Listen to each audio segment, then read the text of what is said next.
Hello, ladies and gents, boys and girls, people of all ages, sexualities, identities, and more. And welcome back to another Doctor Who review. And today's Doctor Who review is none other than the God of Phantoms. Now, the God of Phantoms is a very simple and very basic, but also a very founded story. In Doctor Who, we've seen many explorations of many dark storylines and dark tales and myths during the Doctor's life. But the main one being the fact of the Doctor having many lives. And this story does that absolute justice. The Doctor can't quite remember his encounter with a god. Well, we say god. This is a being who believes themselves to be a god. Time Lords were very corrupt and had many schemes and many experiments that they had done on people. And the most worst and most dreadful one that they have done out of them all was to influence a Time Lord, a young student at the academy, manipulate him into falling into an experiment and becoming a god. Or so he thought. They gave him powers beyond his own understanding, him being able to manipulate and pull threads of reality around him. He could literally make things that were dead come back to life. An army of ghosts, if you will. The Doctor and Leela are out on another adventure, and all of a sudden, the Doctor finds himself wrapped up in a conspiracy leading all the way back to the ancient times. There is talk of a weapon that he was forced to build for the God of Phantoms, under the mind and influence control of this so-called God. Throughout this story, Leela is taunted and seen visions of a Time Lord that she knows is there.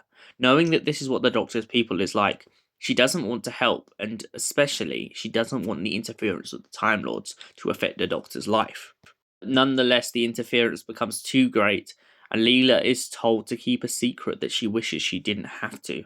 She finds herself keeping the truth from the Doctor, and eventually, when it's too late, she knows that there's no point in hiding it anymore, and that the Doctor should know that this phantom, this god, this magician, is someone from the Doctor's past that he just cannot remember.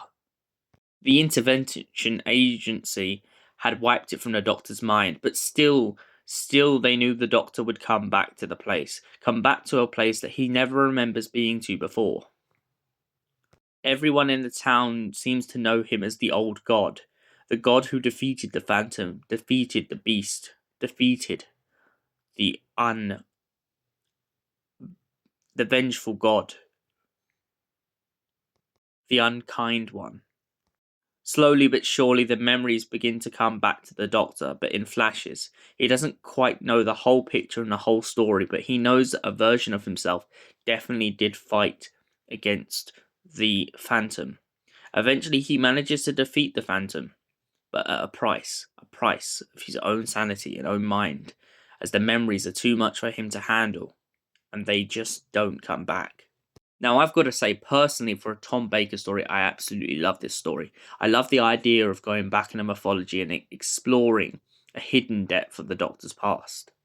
I also like the idea that fair enough that they use Tom Baker's voice for this other Doctor, but we don't know for certain whether it was Tom's incarnation that fought the Phantom, or whether it's just his way of dealing with the memory. As for the Phantom and the Time Lords in this story, it's very clear in how they are so built into the story and the basis of where it's going. As a box set, it really does show the best of Tom Baker's work, and for that reason, I give the God of Phantoms a 10 out of 10. Thank you for watching, and we will see you in the next Doctor Who review. Goodbye for now.